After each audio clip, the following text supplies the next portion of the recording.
Kamusta mga kabasketbolista?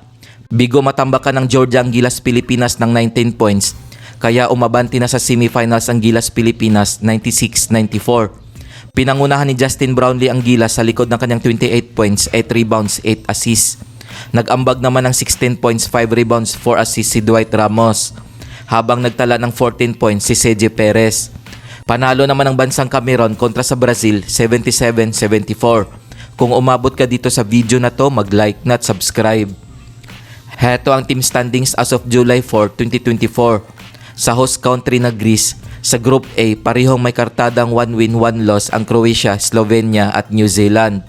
Sa Group B, Greece 2 win, 0 loss, Dominican Republic 1 win, 1 loss, Egypt 0 win, 2 losses.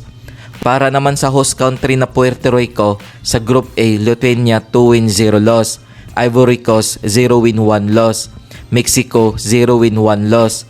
Sa Group B naman, Italy 1 win, 0 loss, Puerto Rico 1 win, 0 loss, Bahrain 0 win, 2 losses. Para naman sa host country na Spain, sa Group A, Spain 2 win, 0 loss, Lebanon 1 win, 1 loss, Angola 0 win, 2 losses. Sa Group B naman, Bahamas 2 win, 0 loss, Finland 1 win, 1 loss, Poland 0 win, 2 losses.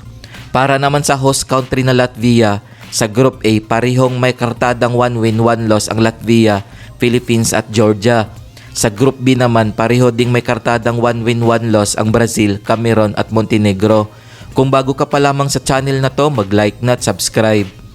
Heto ang semifinals game schedule ngayong July 6, 2024. Maglalaban ang Gilas Pilipinas at bansang Brazil alas 8:30 ng gabi, Philippine time. Magharap naman ang Latvia at Cameroon alas 12 ng hating gabi. Kung nagustuhan mo ang video na to, mag-like na at subscribe.